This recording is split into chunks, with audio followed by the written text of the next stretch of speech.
Ladies and gentlemen, welcome back to Warrior Code International. I'm in Thailand, in Phuket, at Ali's Villa. Shout out to Ali.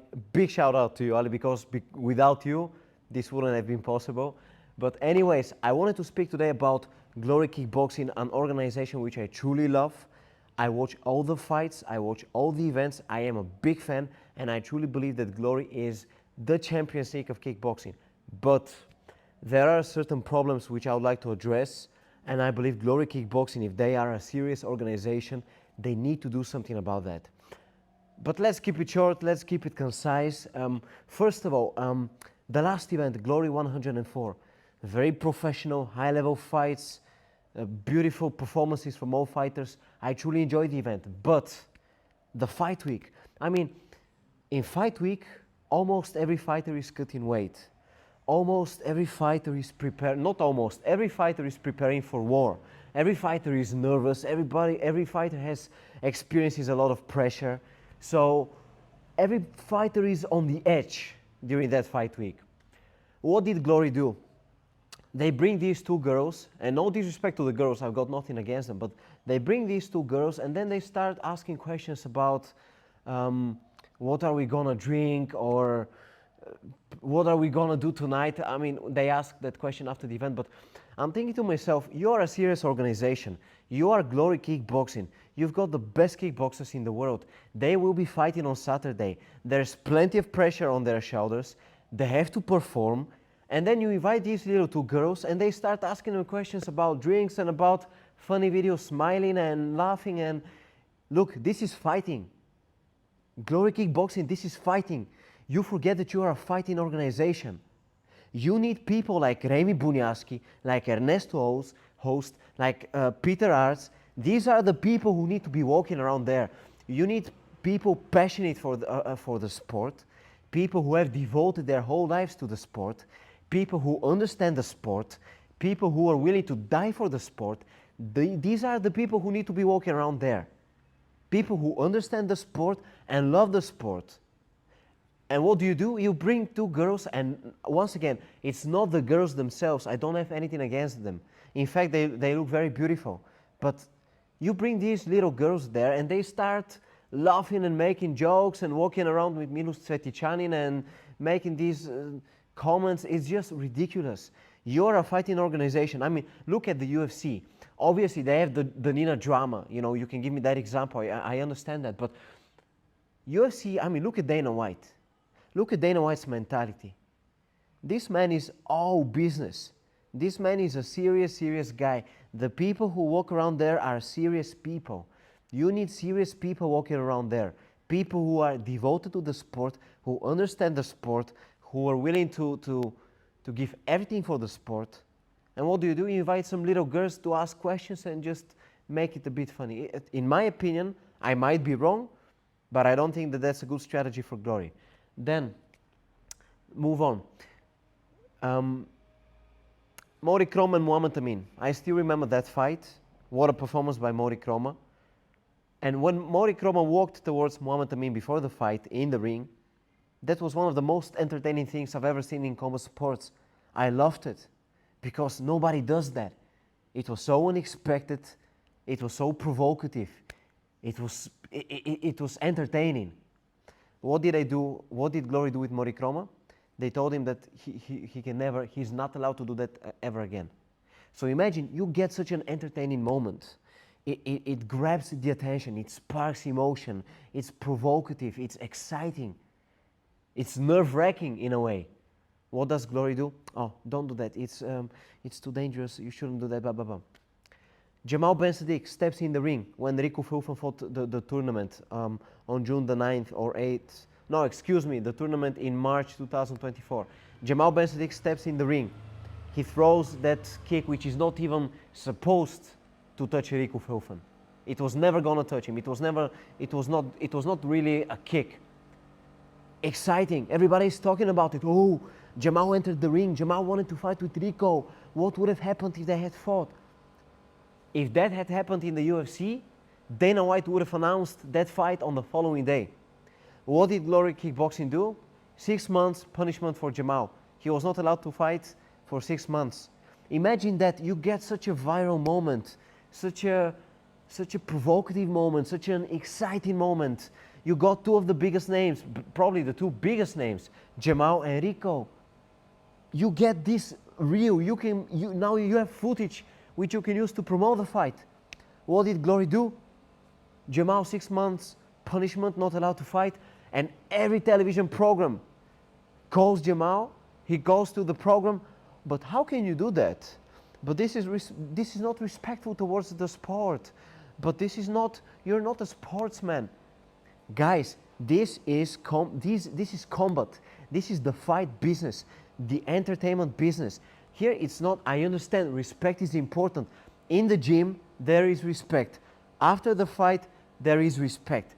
But we need to promote these fights. We need to sell these fights. We need to create excitement. We need to sell the tickets. And situations like the ones which I mentioned with Mori Kroma, with Jamal Ben Saddik, these things sell. These things generate attention and excitement. And Glory as an organization needs to use these moments. But they don't. Because the people involved in Glory, most of them are Dutch. And the Dutch mentality is, doe normaal, we zijn nou gek genoeg. Just act normal, we are already crazy enough. So it's always about being normal, it's always about not sticking out, always about just being average. But if you want to be a serious organization, if you want to get the viral moments, to get views, to get traffic to your website, to your platform, you need to have these clashes. You need to have those moments of trash talk, of probably a little bit disobeying the rules. You need these moments. I mean, look at the fight between Mori Kroma and Bahram Ratchabzadeh. Obviously, the flying knee was a brilliant moment from Mori Kroma. But what was the thing that made that fight so viral? Why did it go viral? Because, I mean, Bahram kicks Mori while he's on the ground. Mori stands up, gets angry, they get to each other, they're about to fight. The security steps in the middle of the fight. Bahram is not a sportsman, and then Mori knocks him out, so the bad guy gets knocked out. So you have the narrative, you have the bad guy who does not follow the rules, and then you get Mori who knocks him out. And that thing goes viral. The Rock comments under the Instagram post. Anthony Joshua starts following Mori Kroma. Snoop Dogg reposts this on his page. The thing goes viral because it's a story, it's a narrative, it's full of emotion. If you want combat sports to be big, you need emotion, because intimidation is what creates fighting. What makes fighting interesting is intimidation. Because if the fighters give each other a hug, and then the fight is very exciting and high level, of course that will sell. But if the fighters hate each other, or do not like each other, dislike each other, like Khababes and Abena, they disliked each other, and they truly disliked each other. It was sincere, a sincere dislike for each other. That thing sold because people wanted to see that fight, because it was real beef. You need the real beef to sell the tickets. You need the real story. You need the real narrative. You need emotion. And Mori Kroma, I respect that about him, because he's one of the guys who understands that. And he tries to build it up. And the situation with Tariq Usaro, when they had a talk, when Mori Kroma called Tariq Usaro out to come in the ring, I believe, and Usaro didn't like that. But look, it's not personal. You're trying to build it up. You're trying to generate attention. So Usaro should not take that personally. It's just, Kroma is just trying to get people to watch. That's it. And we need to stimulate that, because that's what sells. Because people like McGregor in the past, because of people like him, everybody now earns more.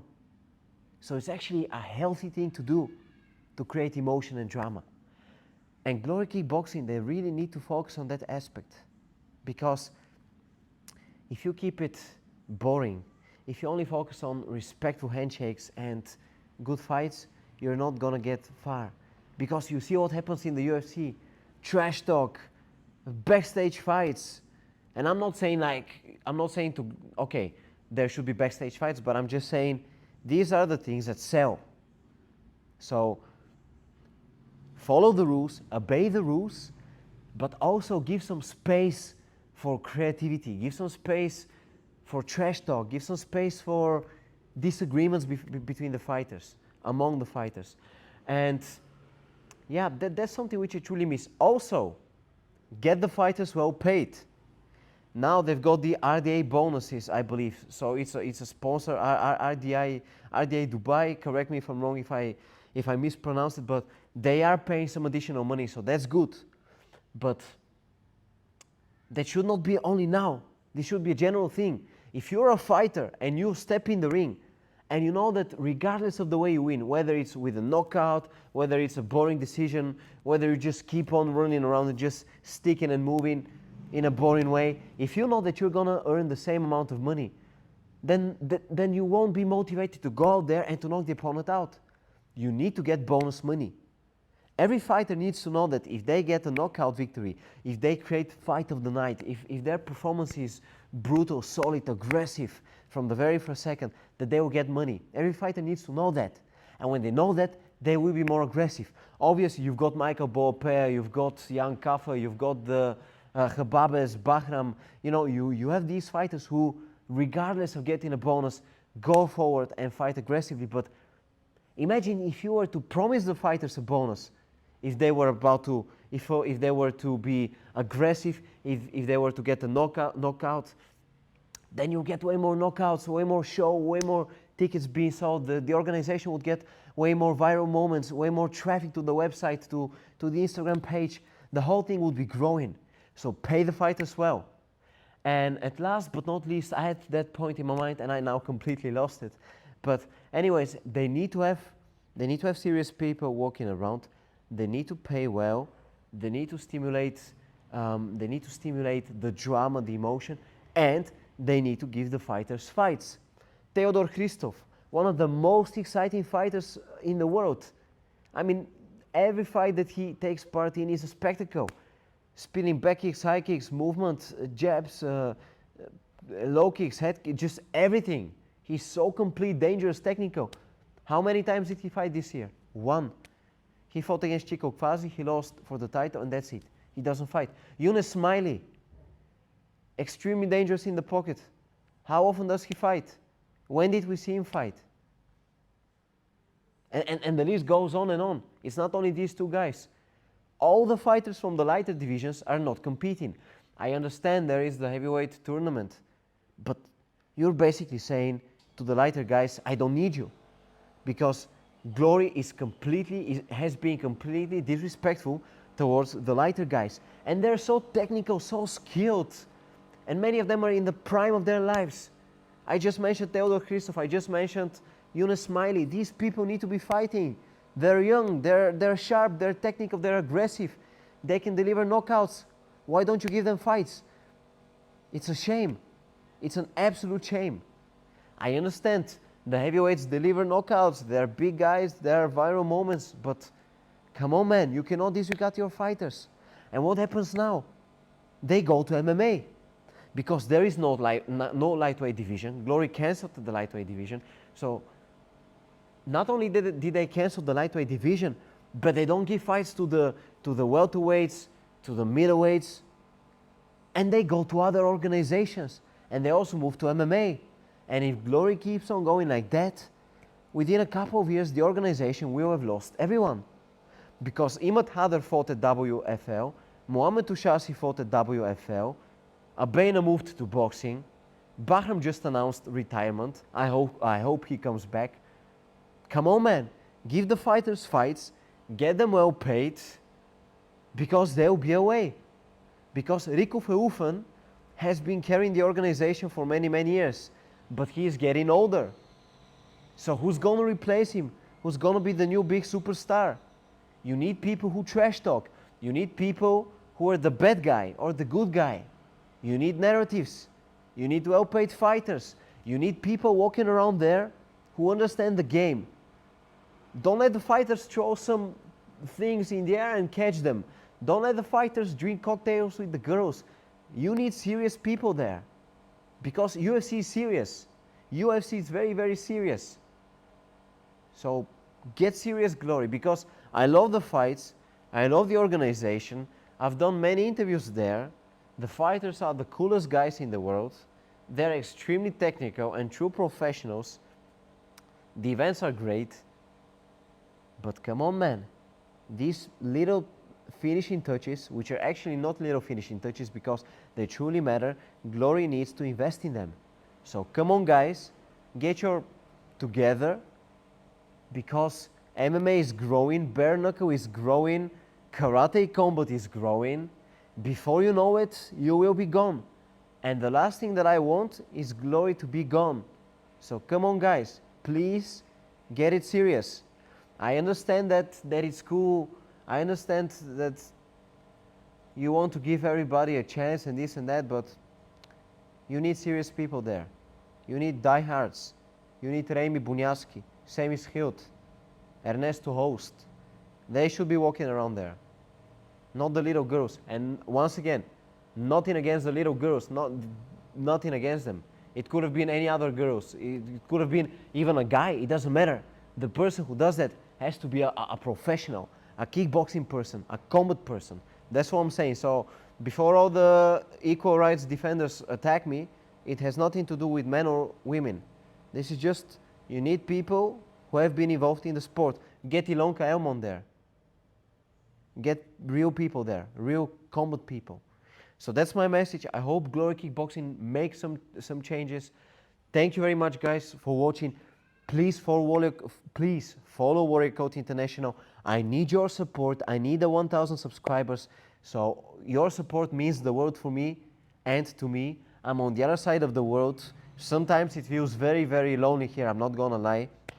So come on, guys. Help my journey and let's go. Us. By the way, guys, I wanted to mention this. My brother, Gajo Djordjevic, his birthday was yesterday on the 13th of October.